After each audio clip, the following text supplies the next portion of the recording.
ng bahagi ng Metro Manila at ilang panig ng Luzon ngayong pong Biyernes dahil po yan sa habagat. May mga itinaas ding heavy rainfall warnings. Sa ngayon, basa ang mga kalsada kaya sa mga motorista, doble ingat sa pagmamaneho. Bantay panahan po tayo dito sa Balitang Hali.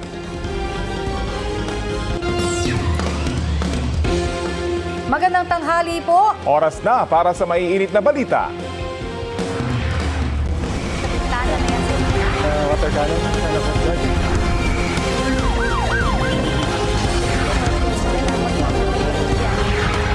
Pusog na sa balita. dito sa Balitang Hali.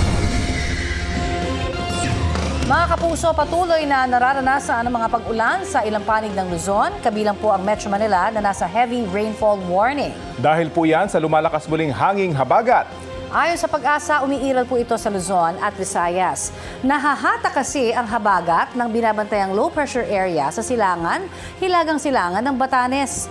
Nananatili ang medium chance itong maging bagyo o tropical depression sa mga susunod na oras. Base sa rainfall forecast ng Metro Weather, posible ang light to moderate rain sa malaking bahagi ng Luzon kasama na ang Metro Manila hanggang sa weekend. May chance ng heavy to intense rain sa ilang lugar na maaaring magdulot ng baha o landslide. Unti-unting huhupang ulan sa Lunes, National Heroes Day. Nakataas po ngayon ang thunderstorm advisory sa Zamboanga City at sa ilang panig ng Camiguin, Lanao del Norte, Surigao del Norte, Basilan, Zamboanga Sibugay, Zamboanga del Sur at Misamis Occidental. Tatagal ang nasabing babala hanggang alas 12 ngayong tanghali. Isinailalim naman sa thunderstorm watch ang malaking bahagi ng Visayas, Occidental Mindoro at Palawan. Ayon sa Pag-asa, posibleng magkaroon ng biglaang ulan na may kasamang pagkulog, pagkidlat sa mga nasabing lugar hanggang mamayang alas 10 ng gabi. Kanya-kanyang silong ang maraming motorista at commuter matapos nga po ang biglang pag-ulan sa ilang bahagi ng Metro Manila kaninang umaga. Sa EDSA Camuning hanggang Cubao, halos mag-zero visibility na. Kaya ang ilang motorcycle rider sumilong na muna para hindi mabasa. Pabugso-bugsong ulan din po ang naranasan sa ilang bahagi ng Commonwealth Avenue. Ang ilang commuter nahirapang makahanap ng masasakyan dahil punuan ang mga jeep.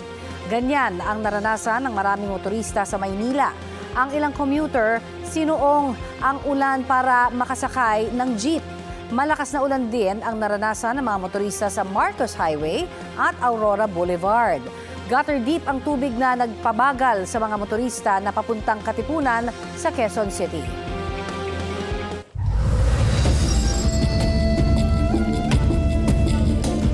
Patay ang 6 na tao matapos tumaob at lumubog ang sinasakyan nilang bangka sa Mapanuepe Lake sa San Marcelino, Zambales. Ayon sa mga otoridad, mga katutubong aita ang sakay ng bangka. Base sa investigasyon, pauwi ang mga biktima nang makaranas ng malakas na hangin at alon sa lawa na nagpataob sa bangka. Galing sa health center ang mga biktima para magpabakuna at kumuha ng libreng pagkain at gamot. Sa 13 sakay ng bangka, 4 ang nakaligtas habang 3 naman ang pinaghahanap pa. Nagpapahirap sa search and rescue operations ang masamang panahon. Nagpabot ng pakikiramay ang lokal na pamahalaan ng San Marcelino sa mga pamilya ng 6 na nasawi. Mahigit 200 bahay ang binaha sa Barangay Poblasyon Oeste sa Dagupan, Pangasinan. Ayon sa kapitan ng barangay, bunsod yan ng umapaw na creek at ang tuloy-tuloy na pag-ulan bunsod naman ng mga nagdaang bagyo at habagat. Karaniwang tumataas po ang baha sa kanilang lugar tuwing umaga hanggang hapon kapag high tide. Humuhupa rin naman daw ang tubig pagsapit ng gabi. Nakikipag-ugnayan na raw ang barangay sa City LGU at DPWH para maisaayos ang creek at mabawasan ang pagbaha roon. Hulikam sa Valenzuela ang pagsabog ng liquefied petroleum gas sa isang residential area. 3 ang sugatan, kabilang ang isang senior citizen. Balita natin ni Gabriel Gonzalez. Bandang alas 9 ng umaga kahapon, binulabog ng pagsabog ang residential area sa Santol Street sa Barangay Bagbagin, Valenzuela. Sa lakas ng pagsabog, natumba ang motorsiklo sa tapat ng bahay at tumila po naman ang maraming gamit. Maya-maya, maririnig ang sigawan at naglabasan naman ng ilang residente. Ang sanhi ng malakas sa pagsabog, LPG. Nalapnos ang iba't ibang bahagi ng katawan ng magkapatid na residente sa apartment at kanilang senior citizen na tatay na may sakit sa puso. Nakita ko po yung bayaw ko. Lumabas po ng pinto at sabi niya sa akin, tulungan mo si tatay. Pero ngayon po, 3 na po sila nasa East Avenue. Naka-ano po sila. Dahil kailangan daw pong i-intubate dahil sana lang nga po. Sumiklab ang apoy matapos ang pagsabog. Rumesponde ang mga tauhan ng barangay at bumbero. Naabutan namin doon mga nagpapanik na tao. Pinasok ko naman po kahit malakas ang usok. Tapos ako binabomba. Damay ang appliances at iba pang gamit sa bahay. Kinukwento po sa atin nung kaanak ng mga biktima na yung LPG daw po ay nakalagay doon banda sa may lababo. Posibleng nagluluto raw po yung kanilang kaanak nung bigla po itong sumabog. Sa lakas po ng pagsabog, pati po yung katapat na bahay ng apartment ay nadamay. Ito pong grills na ito na originally nakalagay dito, natanggal. Yung bintana, kisame, ito.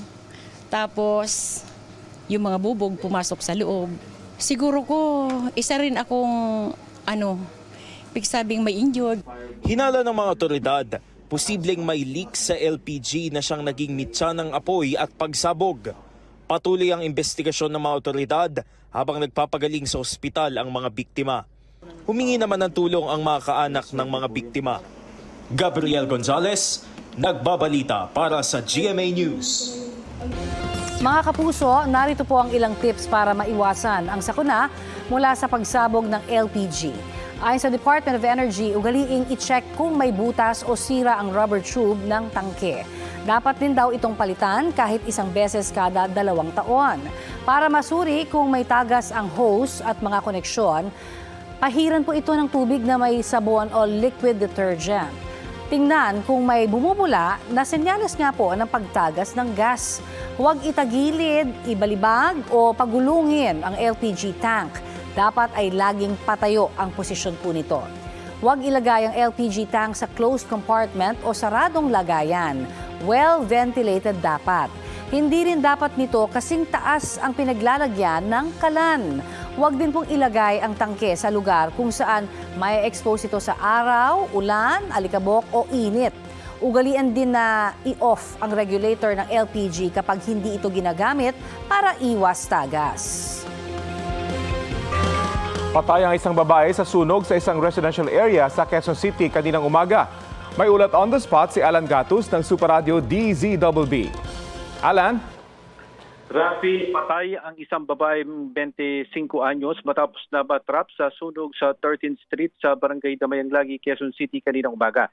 Batay sa inisyal impormasyon mula sa mga arson investigator ng Bureau of Fire Protection Quezon City, nakitang labi ng babae sa loob ng isa sa mga nasunog na bahay. Ayon sa lalaking kasama ng biktima, may pagkakataon pa sana na makalabas na ang babae pero bumalik pa siya sa loob ng nasusunog na bahay. Sa ngayon, inaalam pa ang dahilan ng pagsiklab ng apoy at ang bilang ng mga nasunog na bahay. Umabot sa ikalawang alarma ang sunog na napula kaninang alas 8:44 ng umaga. Rafi? Maraming salamat, Alan Gatus ng Super Radio DZBB. Hulikam sa Valenzuela ang street sweeper na nakaladkad ng kable na sumabit po sa isang delivery truck. Handa raw makipagtulungan ang kumpanya ng truck, gayon din ang Meralco. Balitang hatid ni Darlene Kai. Abalang maglinis ang street sweeper na si Cora sa Valenzuela noong Martes nang dumaan ang isang delivery truck at bigla siyang nakaladkad. Sa bilis ng pangyayari, humampas si Cora sa katabing poste at nakaladkad hanggang mapahiga na lang siya sa kalsada. Hindi malinaw sa video pero sumabit pala ang truck sa kable na siyang humila kay Cora na isa pa namang senior citizen. Agad isinugod sa ospital si Cora. Kinailangan siyang operahan sa balikat at naghihintay rin ng operasyon sa paa. Agad namang naglunsad ng investigasyon ng LGU. We're waiting for the full investigation kung paano po napulupot sa katawan po ng victim yung wire na ho yun at paano rin po na hook up sa bumper ng JNT without human intervention. Ang sabi ng driver, dumaan lang ho siya tapos parang nasabit at nahila. Ang malinaw daw sa ngayon, For me, it's negligence din ho ang pag-iwan ng mga wires na nakakalat lang ba, nakasabit o nakakalat po, no? Bawal ho yan sa Valenzuela actually po, no? This is also the reason why, Darlene, in Valenzuela we have an ordinance actually charging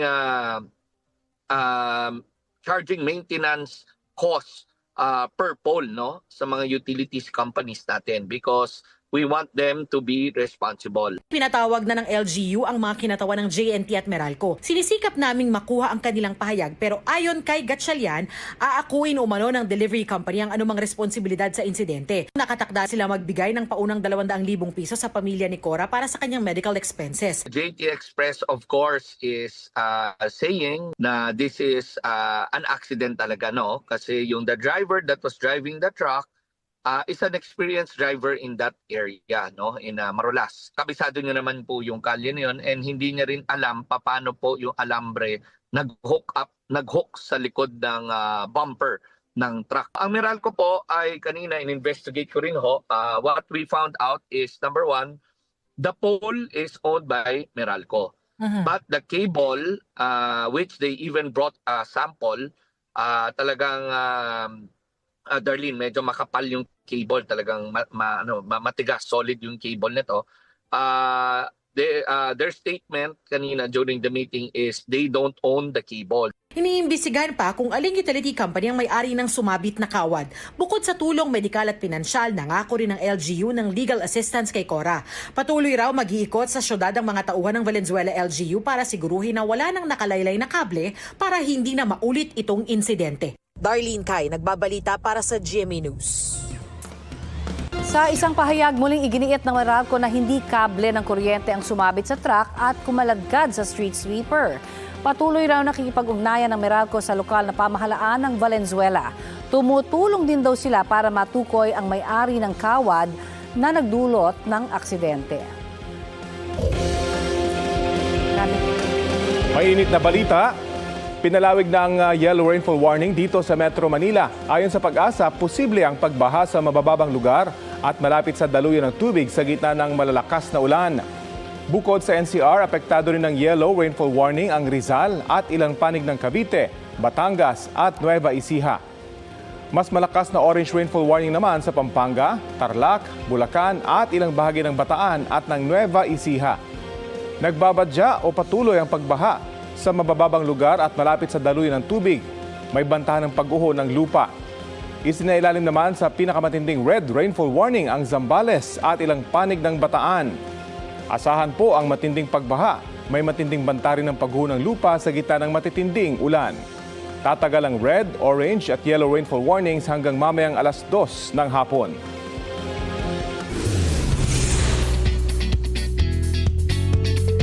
Friday latest, balik action scene si Sparkle star Kelvin Miranda na mapapanood bilang bagong karakter sa GMA Prime series na The Master Cutter. Gaganap siya sa serye bilang si Uno Alcaraz. Level up daw ang mga eksena ni Kelvin na baon pa rin ang stunt routine mula sa pagganap niya bilang Adamo sa Encantadia Chronicles Sangre. Dream come true raw ito para kay Kelvin dahil makakatrabaho niya si Dingdong Dantes. Sa pagpasok ni Kelvin sa The Master Cutter, paano kaya maaapektuhan si Atoy at iba pang mga tauhan sa barangay Tabang Lupa? Subaybayan ang The Master Cutter sa GMA Prime pagkatapos ng 24 oras. Hindi natin alam kung isa ba siyang kalaban o kakampi. Ayan. Abangan na lang natin yan sa mga susunod na episode kung talaga nga bang sa panig siya ni Atoy o sa panig siya ng kalaban.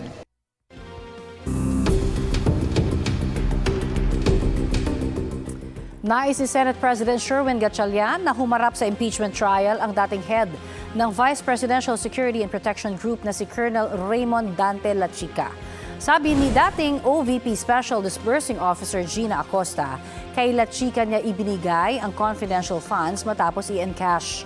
Ayon naman kay OVP Assistant Chief of Staff Lemuel Ortonio, si Lachica at si Vice President Duterte ang nakakaalam kung paano ginastos ang confidential funds.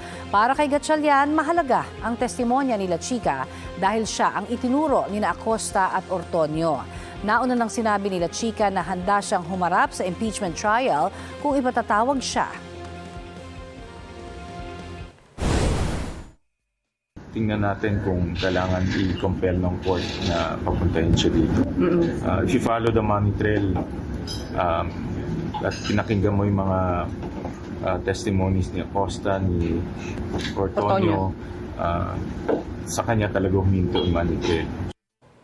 Nauna nang sinabi ng prosekusyon na hindi na nila kailangang ipatawag sila Chica sa impeachment trial dahil sapat na nila ang pahayag ng mga naunang testigo para ipakitang mali ang paggamit ng confidential funds. Pumalag din ang prosekusyon sa pahayag ni Vice President Duterte na idinadaan sa theatrics o pagdadrama ang impeachment case na anyay walang ni isang hibla ng ebidensya. Ayon kay House Prosecution spokesperson Zia Alonto Adyong, tila minamaliit daw ng bise ang mga hinihimay na issue sa impeachment trial. Umiinom ng alak habang pumapasada ang jeepney driver na yan sa bahagi ng Taft Avenue sa Pasay. Mabilis at delikado ang magmaneho ang tsuper. Agad natunton ng Land Transportation Office ang tsuper sa viral video na ipinost sa Facebook page ni MMDA Special Operations Group Head Gabriel Go. Bukod sa lasing, inamin din daw ng tsuper sa LTO na gumagamit siya ng droga. May 3 traffic violations din daw ang tsuper na hindi pa rin nare-resolba. Inimpound na ng LTO ang jeep. Pinagpapaliwanag nila ang tsuper sa viral video at ang jeepney operator.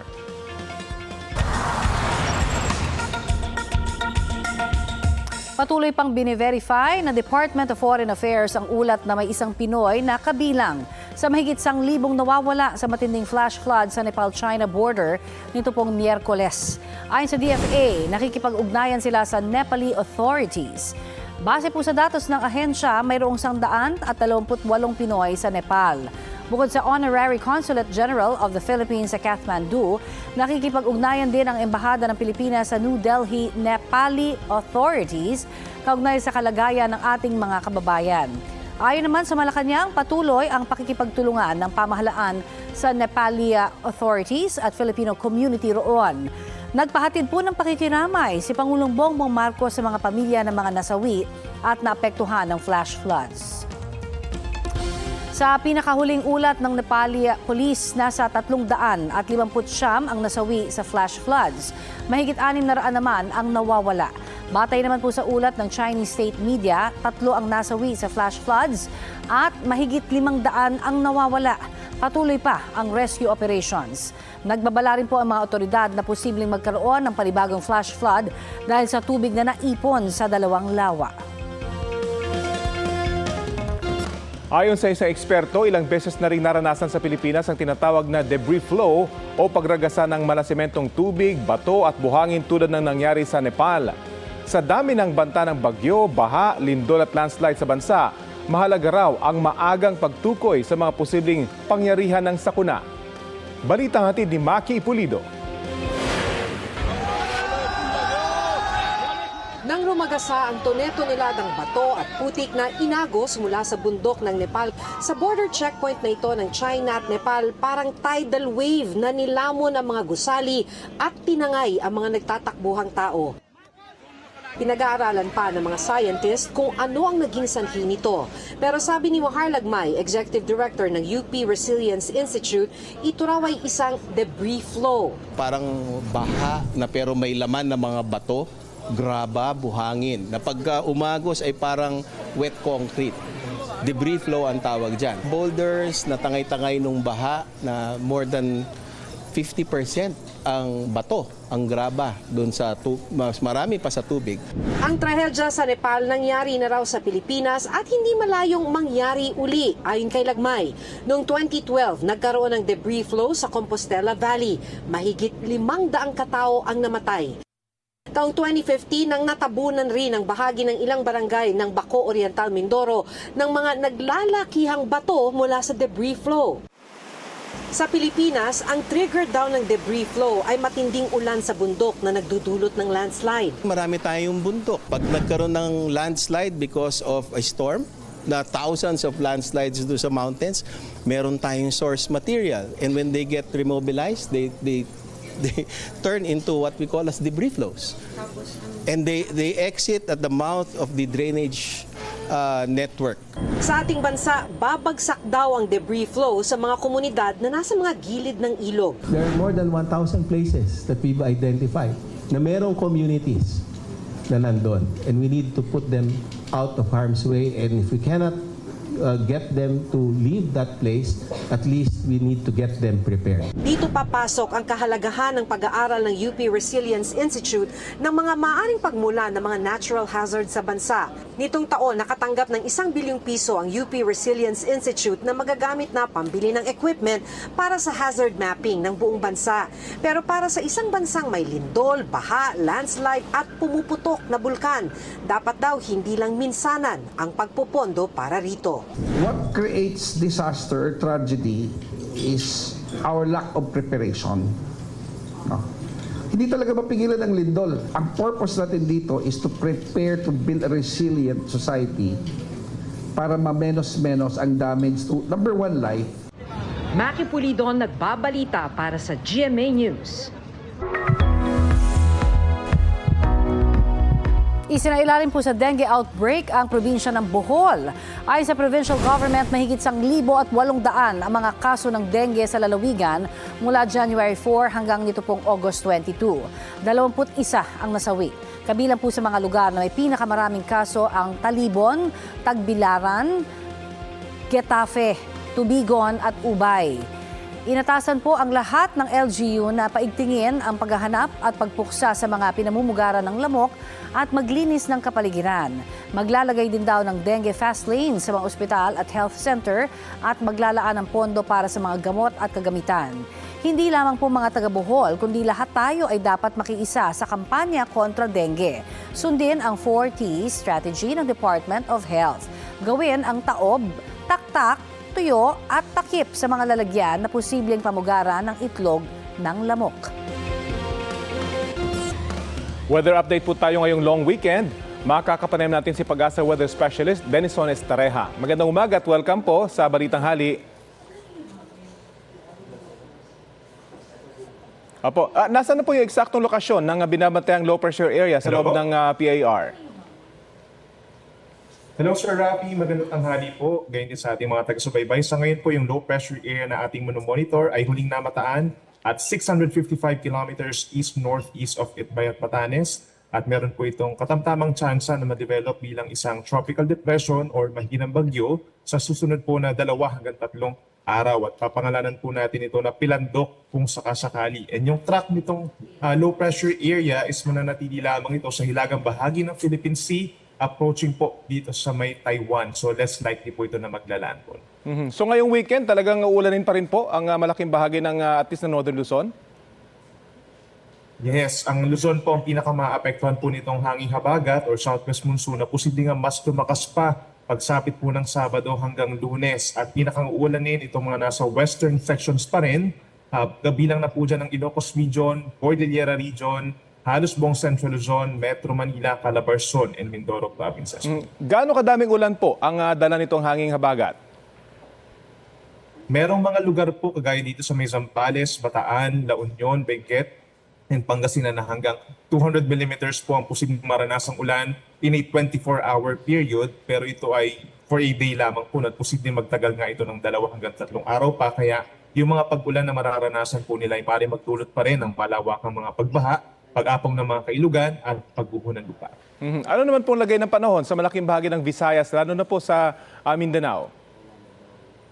For Visayas, affected din po ng habagat, lalo na itong western section. So yung Western Visayas and Negros Island region, may aasahan po ng mga light to moderate rains at times heavy rains over the province of Antique. Habang dito naman po sa Mindanao, magpapatuloy pa rin po yung maaraw na panahon in general hanggang sa matapos pong long weekend.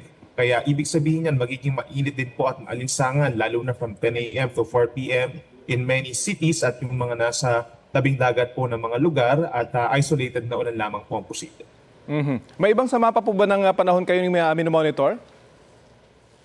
Bukod dun sa low pressure area, may mga nakapalibot din po ng mga cloud clusters dito sa may Philippine Sea and even dito sa may West Philippine Sea at wala naman pong indicator na alin sa mga ito ay magiging isang bagyo. But for the month of September po, ang forecast po natin ay 2 hanggang 3 at yung kanyang general direction ay heading towards Northern Luzon at yung ibang bahagi po ng Luzon and Visayas maaaring maapektuhan pa rin po ng hanging habagat. Baka may babala po kayo sa ating mga kababayan, lalo't saturated na yung lupa.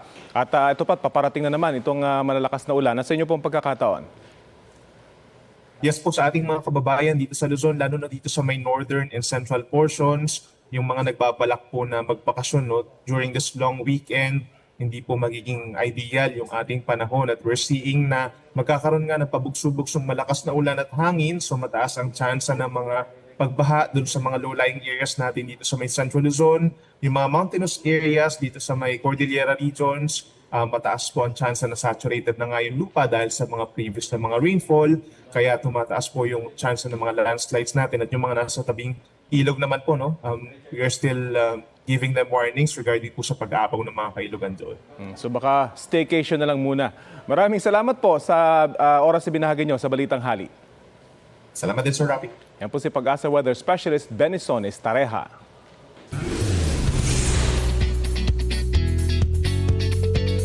Open makipag-collaborate ang GMA Network sa mga counterpart nito sa Thailand para makapaghatid ng mas marami at mas magagandang media content. Pinag-usapan yan sa pagbisita sa Kapuso Network ng ilang taga-Department of International Trade Promotion na nasa ilalim ng Thai Ministry of Commerce.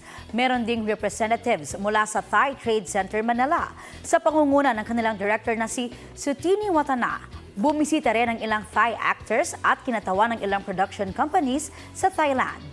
Sinalubong sila ni GMA Network Senior Vice President for Programming, Talent Management, Worldwide and Support Group, Attorney Annette Gozon Valdez at iba pang opisyal ng GMA Network. Ang goal ng pagbisita ng Thai officials dito ay para palakasin ang ugnayan ng Pilipinas at Thailand pagdating sa pelikula, TV shows at digital content.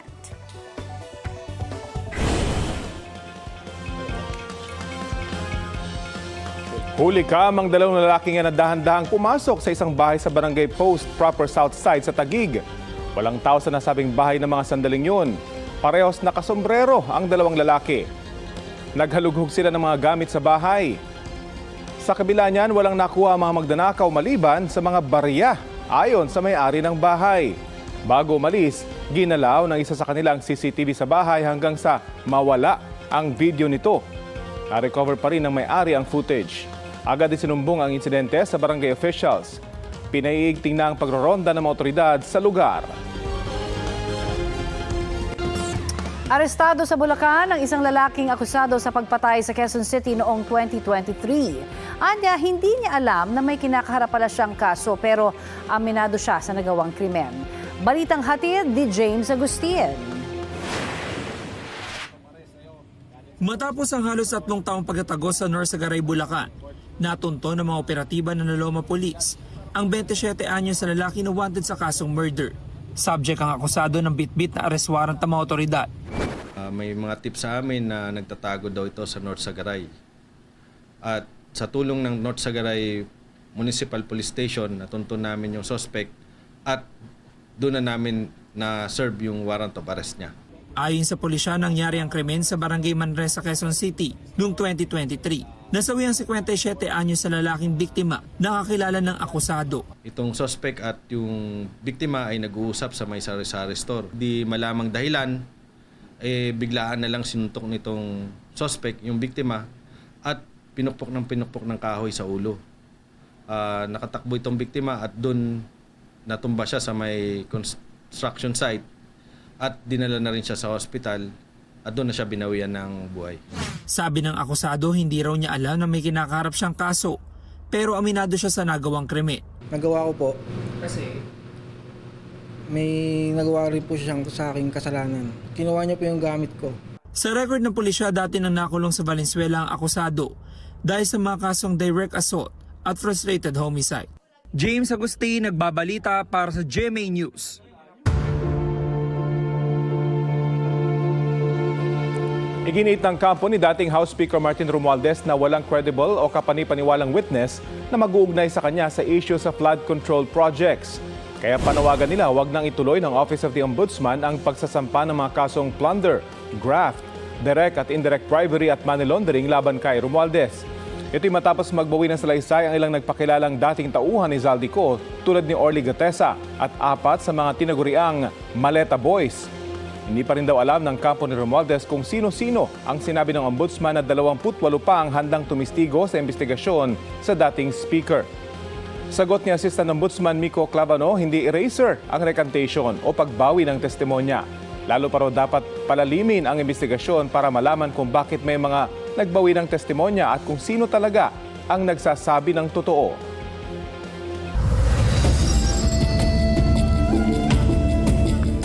Patay ang isang batang 8 taong gulang matapos mabangga ng isang truck sa Balamban, Cebu. Sa investigasyon ng Balamban Police, pinapaandar ng truck driver ang sasakyan pero hindi ito umandar. Bumaba ang driver at tiningnan ang baterya nang biglang umabante ang truck. Tinamaan po ang magluwalang biktima na nooy patawid ng kalsada at pauwi na galing eskwelahan. Sugatan ang lola ng biktima. Nasa kustodiya na ng pulisya ang driver. Sinuspindi rin ang kanyang driver's license at inisyuhan din ang show cause order. Inihahanda na ang kaukulang reklamo na isasampa laban sa kanya. Kinukuha pa ng GMA Regional TV ang pahayag ng driver at maging ng mga kaanak ng biktima. Pinatay na, pinaniniwala ang pinagnakawan pa ang isang mag-asawa sa Mauban, Quezon. Natagpuan ng katulong na walang buhay ang mga biktima sa loob ng kanilang bahay. Sa isinagawang investigasyon, napag-alaman na nawawala ang ilan nilang gamit, kabilang ang cellphone at wallet. Sa tulong ng isang witness, naaresto ang itinuturong suspect. Nabawi sa kanya ang isang singsing na pagmamay-ari daw ng isa sa mga biktima. Na-recover din ang kutsilyo na pinaniniwala ang ginamit niya sa krimen. Walang pahayag ang suspect. Patuloy ang investigasyon ng mga otoridad.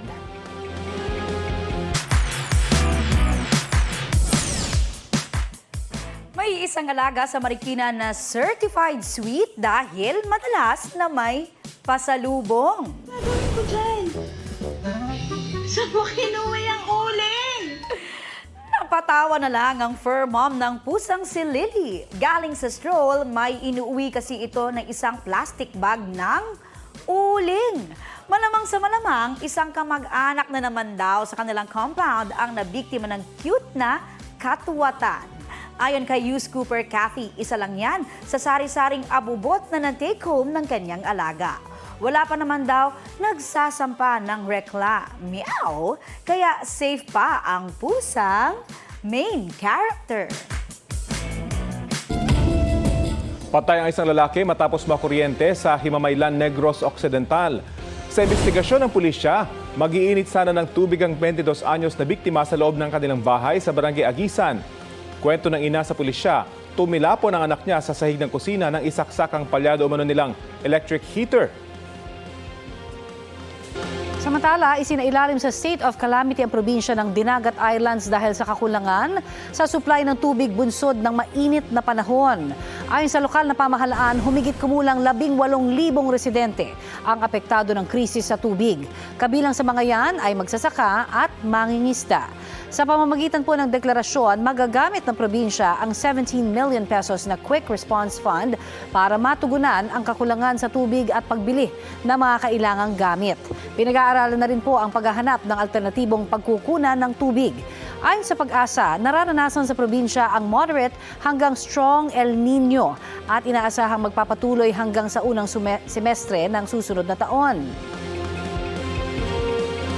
May seryosong sakit daw ang naka-medical leave na si Senadora Loren Legarda. Ayon po yan kay Senate President Sherwin Gatchalian na hindi idinetalye ang kalagayan ni Legarda. Agosto umalis ng bansa si Legarda. Ilang araw matapos sabihin ng ombudsman na pinaimbestigahan siya at anak niyang si Batangas 1st District Representative Leandro Leviste kaugnay sa plunder. Dati nang sinabi ni Legarda na huwag bigyang mali siya ang kanyang pag-alis at huwag ding daw iugnay sa mga lumabas na anyay mali at walang basihang aligasyon. August 3, nagsimula ang kanyang medical leave. Ilang beses na siyang humiling na i-extend ito hanggang mapalawig sa Miyerkules, September 2. Mula noon ay hindi na raw kinukuha ng senadora ang kanyang sweldo.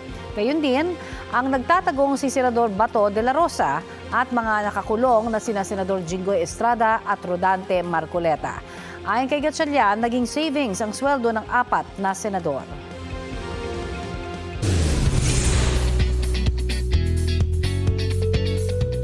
May dapat ulit abangan sa hit GMA Afternoon Prime series na Born to Shine. After several crossovers, mapapanood next sa series si First Yaya turned First Lady na si Melody Acosta, played by Sparkle actress Sanya Lopez. Chika ni Sanya, looking forward na siyang maka-eksena si Zephanie, playing Jenny Sikat. Na-miss din daw niyang gampanan ang role ni Melody. Kaya in preparation, pinanood niya ulit ang First Lady to refresh her memory. Pinanood ko lang ulit yung First Lady para ano ba yung atake ko doon kasi syempre sa dami ng mga teleserye na dumaan sa atin, kailangan mong balikan kung sino. Yes, refresh lang.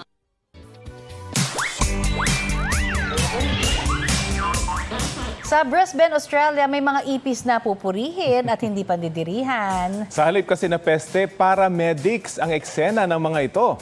Ipis to the rescue yard? Meet paraborgs o ang paramedic cyborg cockroaches. Mga totoong ipis yan na may camera at syringe devices para sa kanilang role sa search and rescue operations. North Queensland ang species na gamit sa pag-aaral. Pinakamabigat na ipis man, sakto pa rin ang size ng mga ito para marating ang challenging at makikipot na terrain. Halimbawa sa mga lugar na nilindol o may guho, umaasa kasi ang mga scientist na kakayanin ng mga ipis na maghatid ng gamot sa mga biktima ng sakuna. Wow! Wow! Ang laki ng ipis. Samantala, paalala lamang po muli mga kapuso, asahan po ang ulan sa ilang lugar hanggang mamayang hapon. Dito po sa Metro Manila, nakataas ang yellow heavy rainfall warning. Bukod sa NCR, apektado din ng Rizal at ilang panig ng Cavite, Batangas at Nueva Ecija. Ayon sa Pag-asa, posible ang pagbaha sa mabababang lugar at malapit sa daluyan ng tubig. Kaya sa mga lalabas pa lang, huwag kalimutang magdala ng payong o di kaya po ay kapote. Mas malakas na orange rainfall warning naman sa Pampanga, Tarlac, Bulacan at ilang bahagi ng Bataan at ng Nueva Ecija. Nasa pinakamatinding red rainfall warning naman ang Zambales at ilang panig ng Bataan. Hanggang 2 p.m. po yung mga heavy rainfall warning. Tutok po sa weather updates dahil posibleng maglabas ng panibagong round ng rainfall warning ang Pag-asa.